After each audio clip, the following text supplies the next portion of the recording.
Olá, bom dia. Hoje é sexta-feira, 10 de fevereiro. Eu sou Thaís Hered. Este é o CNN Money, ao vivo, na TV e nas plataformas de streaming, YouTube e Prime Video. Lula se encontra hoje com Joe Biden em Washington. A pauta brasileira vai disputar espaço com a crise entre Estados Unidos e a China por causa do balão que os americanos afirmam ser um espião chinês. O presidente viajou deixando por aqui um conflito criado por ele e que não afeta em nada a geopolítica ou a economia mundial. O estrago causado pelos ataques de Lula e seus aliados fazem ao Banco Central é só nosso mesmo. A conta em dólares já está mais cara. A moeda americana já subiu 4% agora, em fevereiro, reagindo à escalada da insensatez.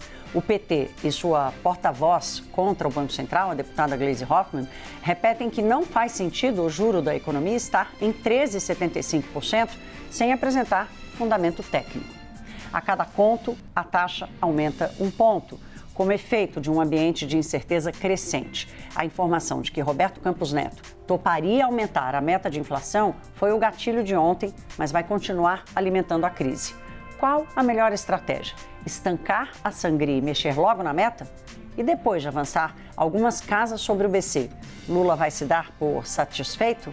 O que surpreende é a capacidade do novo governo em conflagrar sozinho uma crise que ele próprio terá que lidar. Até aqui, a única razão que faz sentido é ter na manga a chance de responsabilizar o Banco Central por tudo que der errado no país.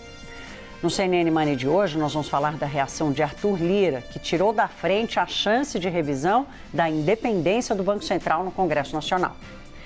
Nós vamos fazer o primeiro intervalinho do Money. Daqui a pouco, a expectativa pelo encontro de Lula com Joe Biden e dados sobre a economia do Reino Unido que se aproxima da recessão. Nós voltamos já.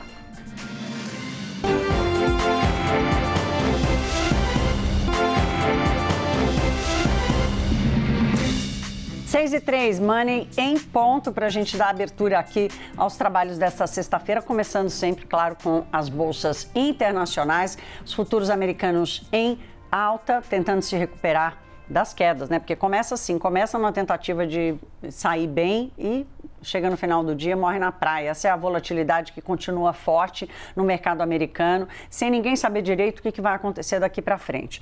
Os investidores e os gestores estão divididos entre os sinais contraditórios da economia, os resultados corporativos e diversas falas de membros do Banco Central americano, do Fed. Para hoje, tem mais balanço e mais discurso, e aí mais motivo para ancorar ou não as expectativas dos agentes econômicos. Na Europa, a gente está vendo aqui tudo no vermelho, as bolsas estão caindo, repercutindo uma série de dados da economia do Reino Unido que saiu agora há pouco. A gente já fala mais disso com a nossa correspondente lá na Europa. E no radar dos investidores também tem a notícia de que a Rússia saiu agora há pouquinho. Vai reduzir a sua produção de petróleo em 500 mil barris por dia a partir de março. Isso está fazendo o petróleo disparar no mercado internacional. O Brent, que é a referência para o Brasil, já subia mais de 2,5% com a perspectiva de queda na oferta provocada agora pela decisão do governo russo.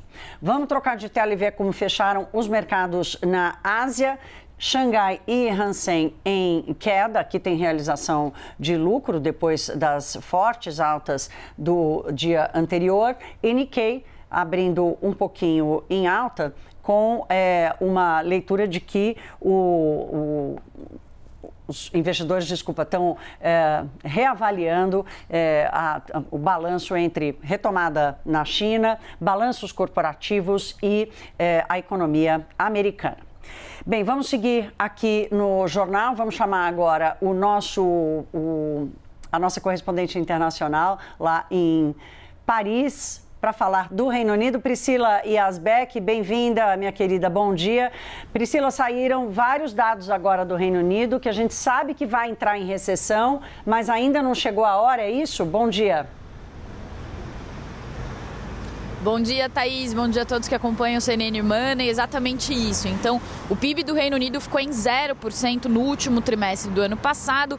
Com isso, eles evitaram entrar por pouco em uma recessão. Mas o Banco da Inglaterra já disse na semana passada que eles vão entrar numa recessão superficial, mas prolongada, começando no primeiro trimestre desse ano por 5 trimestres seguidos. No ano passado, o Reino Unido conseguiu ainda assim, apesar do terceiro trimestre de crescimento nulo, ficar com um crescimento de 4% por causa do primeiro trimestre que foi forte. Mas os dados mais recentes mostram a economia já com 3%. A gente perdeu o sinal da Priscila. Vamos ver se a gente consegue restabelecer. Senão, daqui a pouquinho eu volto com as informações que ela não conseguiu completar. 6 horas e 6 minutinhos. Vamos fazer o seguinte, vamos dar uma olhada como fecharam os mercados aqui no Brasil, as perspectivas também para a agenda de hoje. Minha gente, é o seguinte, olha, o conceito de volatilidade não nasceu lá nos Estados Unidos, não, nasceu aqui no Brasil, só pode. Olha o que aconteceu só nos últimos 2 dias. Vocês estão vendo aqui essa queda.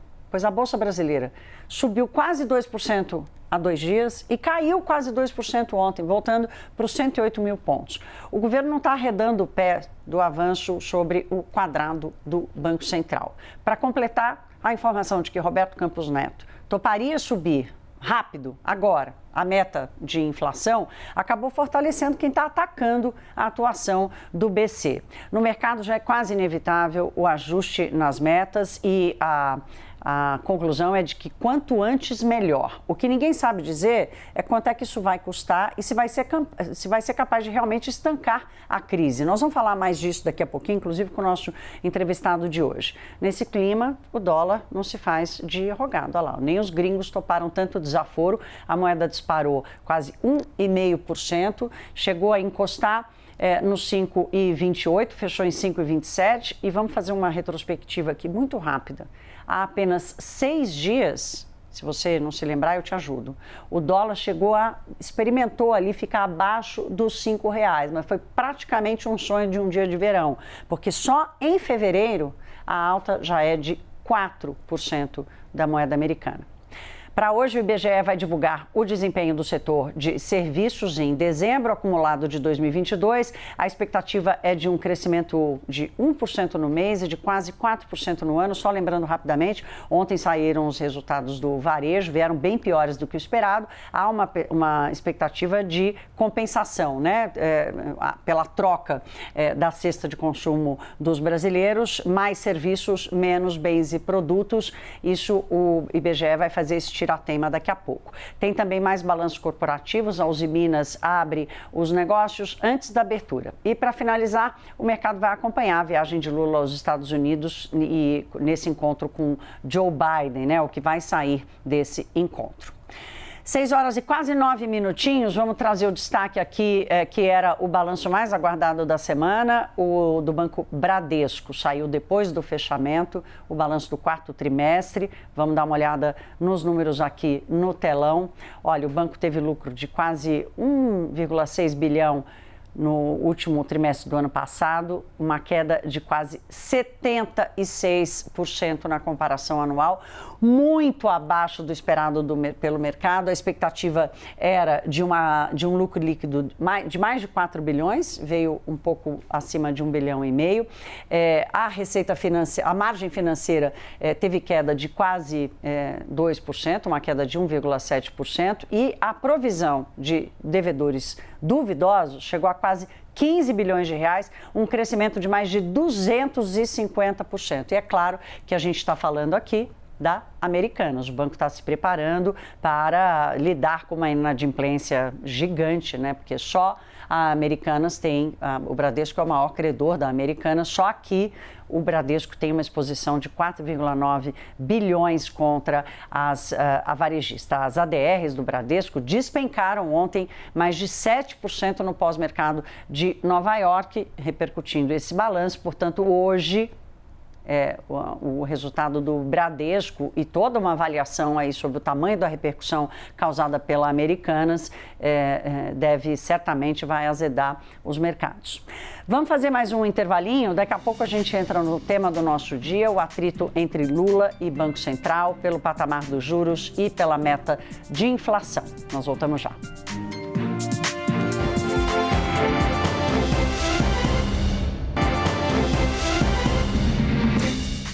Money de volta, estamos em 10 de fevereiro, data marcada para o tão esperado encontro entre o presidente Lula e Joe Biden, presidente dos Estados Unidos. Esse encontro não é uma viagem de Estado, é uma viagem ali entre presidentes, um encontro entre presidentes, por isso vai acontecer diretamente no Salão Oval da Casa Branca em Washington. Na pauta de Lula tem Fundo Amazônia, política ambiental e também a guerra na Ucrânia, com o desejo do presidente Lula de se colocar ali como uma ponte de negociação. A nossa correspondente Mariana Janjacum vai acompanhar o encontro e traz um pouco dos detalhes do que esperar da agenda de hoje à tarde lá nos Estados Unidos. Lula chegou a Blair House, que é a casa de hóspedes oficial do presidente americano, por volta das 5h30 da tarde no horário local de Washington. Ele veio acompanhado pela comitiva, que inclui ministros como o ministro da Fazenda, Fernando Haddad, a ministra do Meio Ambiente, Marina Silva, a ministra da Igualdade Racial, Aniele Franco. Lula não falou com jornalistas, a segurança estava bem reforçada, o acesso a ele restrito. A segurança é feita por agentes do serviço secreto, responsáveis por chefes de Estado que visitam o país. A sexta-feira será um dia cheio de reuniões, de compromissos oficiais para Lula. Além do encontro com Biden, ele também se reúne com o senador democrata Bernie Sanders, com deputados e deputadas do Partido Democrata e com líderes sindicais. Lula tem um encontro com representantes de uma organização que reúne sindicatos de todo o país.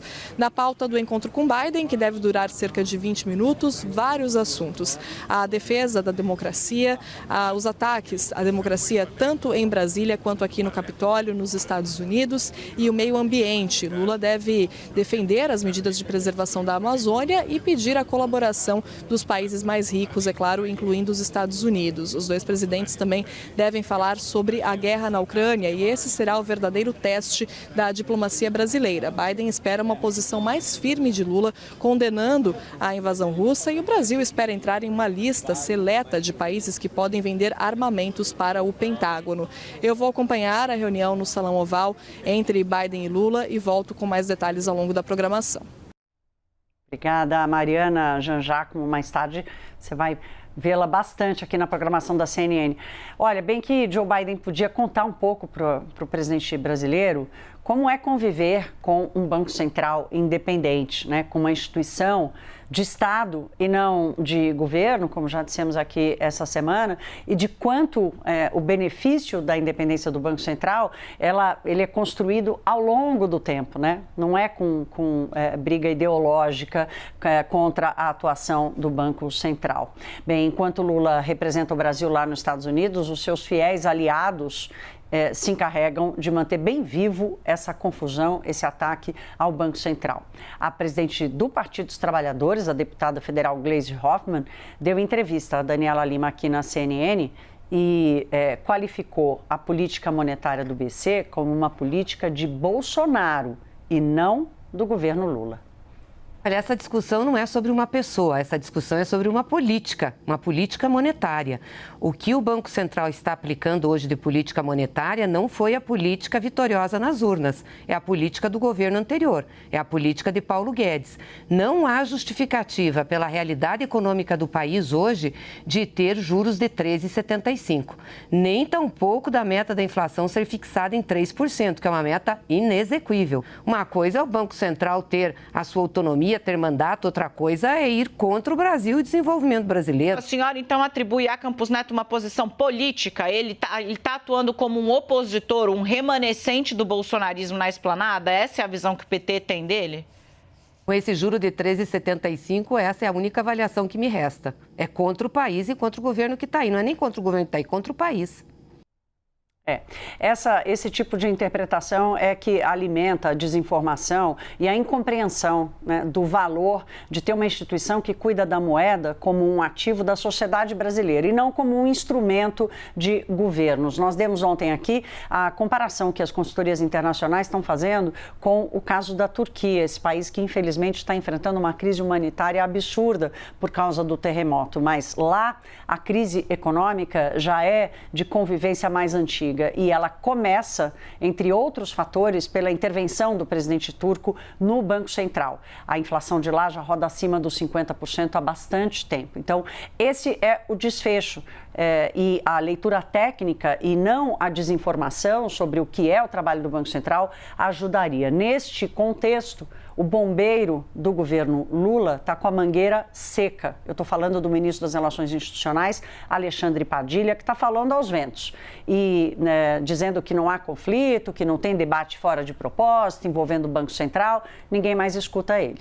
A voz mais forte que surgiu para mostrar que há algum limite, e há limite para tudo na vida, inclusive na política, veio do presidente da Câmara. Arthur Lira disse que a independência do Banco Central não tem volta. Eu tenho a escuta, a tendência do que a maioria do plenário pensa que seria, com relação à independência do Banco Central, esse assunto não retroagirá, né? O Banco Central independente, ela é uma marca mundial, o Brasil precisa se inserir nesse contexto. Quando o presidente Arthur Lira chama de marca mundial, na verdade, ele está usando um termo para identificar uma prática de gestão de política monetária que já deu certo em muitos países, né? E que o Brasil podia muito bem conviver com ela. Um dos efeitos disso dessas investidas contra o Banco Central é exatamente o patamar da curva de juros, que é a expectativa dos agentes econômicos para como vai se comportar a taxa de juros ao longo do tempo. O economista-chefe do Banco Modal Mais, Felipe Sichel, preparou para a gente aqui no CNN Money, para a gente fazer uma comparação e dividir com vocês qual a mudança, né, quando eu disse a cada conta aumenta um ponto na expectativa para a manutenção dos juros mais altos, porque as expectativas vão todas se desancorando de uma realidade de equilíbrio. A linha azul embaixo que vocês estão vendo aí na tela é a posição da curva de juros em todos esses vencimentos até 2027, lá em 31 de outubro, no dia seguinte à eleição de Lula da Silva. Ou seja, há uma queda mais acentuada da taxa de juros e ela se estabiliza ao longo dos próximos anos para lidar com o processo inflacionário que é do mundo, né? Não é apenas do Brasil. As taxas, as linhas de cima, que estão aí entre as cores amarela, verde e laranja, são do tempo. Laranja, 30 de outubro, já houve um descolamento. 2 de janeiro, a verde, uma segunda etapa de correção da curva. E essa em amarelo é a de 9 de fevereiro, a de ontem. Ou seja, ela dura muito menos tempo num patamar menor e volta a subir com mais força nos vencimentos mais longos. O Felipe Sichel fez essa curva para a gente, esse é um dado que ele ajuda a gente a compilar do mercado, mas a gente traz agora para conversar o Gustavo Cruz, que é estrategista-chefe da RB Investimentos, presença constante aqui no Money, que nos ajuda a compreender o que está acontecendo. Gustavo, bom dia, obrigada por estar aqui conosco, meu caro. Bom dia, Thaís, bom dia, equipe CNN, bom dia a todo mundo que está assistindo. Que bom, Gustavo. Bem, a gente mostrou aqui, eu acho que você deve ter me ouvido trazer Gleisi Hoffmann, Arthur Lira.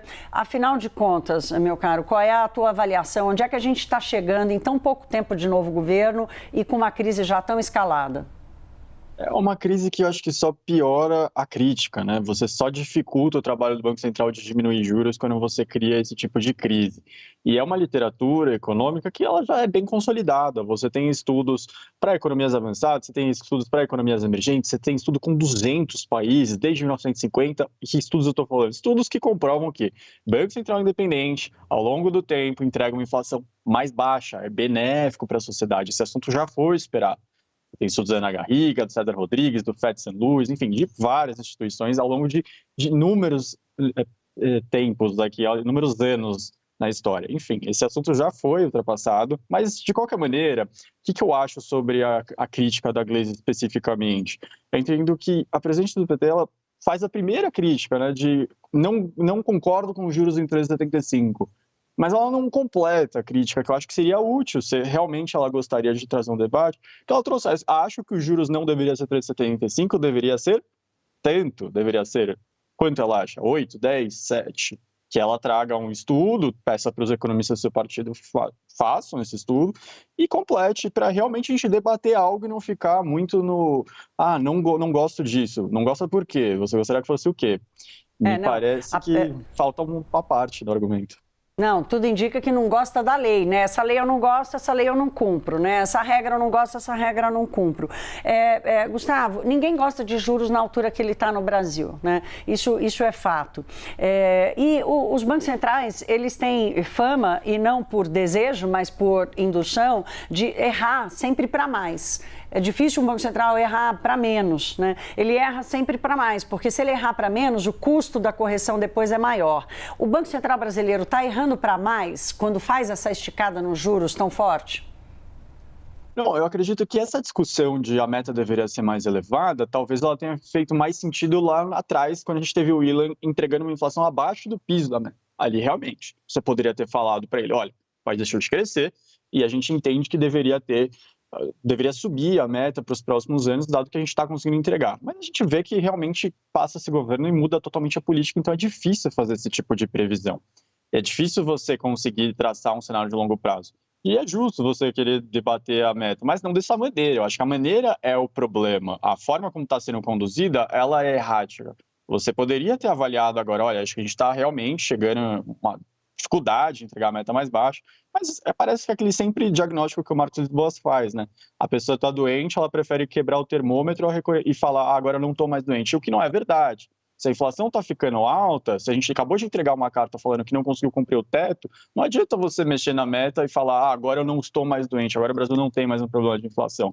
Só para completar, me parece muito aquela discussão que a gente teve um pouco antes da Copa, quando foi divulgada a lista de convocados da seleção brasileira, que muitos torcedores reclamavam, queriam jogadores do seu time, eu queria o Gabigol, mas não completava a discussão, não falava, eu queria o Gabigol e queria tirar quem, o Neymar ou o Vinícius Júnior? Porque tem esse ponto, né? Se você quer trocar uma coisa, você quer trocar por outra. Mas, por enquanto, só criticam e não fazem uma sugestão, não trazem o caminho a ser feito, o que seria rico para o debate. Eu acho que debate é justo, é a democracia, mas não é o que está sendo feito.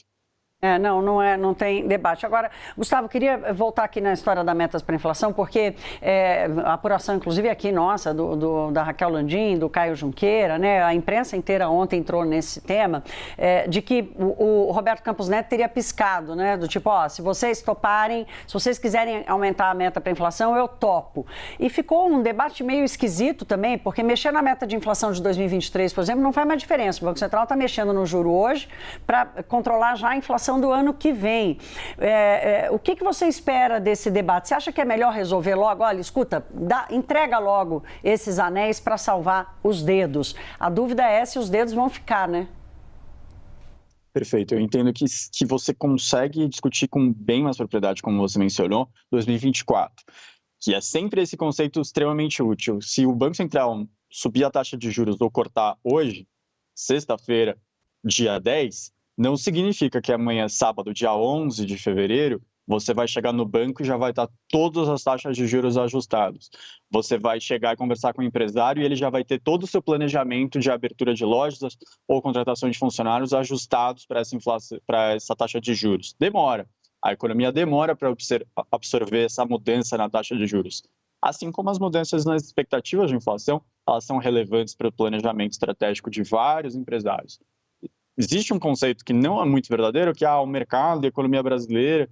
Mas, na verdade, o mercado e a economia brasileira são milhões de pessoas tomando decisões simultaneamente. Então, não é que é tão simples assim. Por isso que mudar a taxa de juros, a meta desse ano, vai fazer pouco ou muito pouco efeito, ou quase nada de efeito. Para 2024, já acho que poderia fazer um efeito maior. Agora, efeito maior, rapidamente, a gente tem um minutinho, Gustavo, você já é de casa, você já sabe. O que é um efeito maior? Subir a meta de inflação do ano que vem de 3 para 3,5?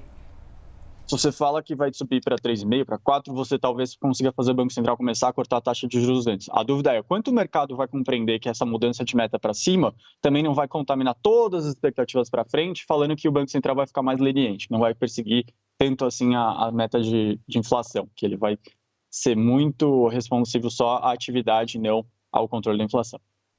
Aí, aliás, essa expectativa já aconteceu. Ontem o Santander surpreendeu, fazendo uma revisão absurda até 2026, com inflação de 4,5% daqui a 4 anos. Gustavo Cruz, gente, estrategista-chefe da RB Investimentos. Obrigada, meu caro. Foi ótimo te ouvir hoje. Boa sexta-feira para você. Boa sexta-feira para todos da CNN. Um ótimo final de semana para todos. Tá vendo, né, minha gente? A gente pode até fazer comparação com futebol, mas não pode perder a noção da responsabilidade ali de tratar o tema com devido cuidado e respeito às regras. Olha, infelizmente a gente acabou perdendo contato com a nossa Priscila Yasbeck. Ela estava falando do PIB do Reino Unido aqui, que não cresceu no último trimestre do ano passado. Com esses dados que foram divulgados agora há pouco, eu vou fechar aqui as informações para vocês não ficarem sem elas. A economia foi afetada pela maior inflação em 40 anos, essa inflação que chegou a passar de 11% em outubro passado, continua em 2 dígitos, agora em 10,5%. Na semana que vem nós vamos ter outro dado da inflação, há uma expectativa de que já tenha saído dos 2 dígitos. A taxa de juro lá já está em 4%, que é o maior patamar em muitos anos, desde 2008, e é o único país entre os integrantes do G7 que já começa a entrar em recessão. O dado veio de estagnação do final do ano passado, quase que entrando já praticamente numa recessão, que o próprio Banco Central da Europa já admitiu que para o Reino Unido já está dada essa situação. Vamos ver se passa rápido. Olha, com essa informação eu me despeço de vocês e anuncio a chegada de Rafael Colombo com o CNN Novo Dia. Mais tarde eu volto com as atualizações econômicas no CNN Mercado. CNN, você por dentro de tudo.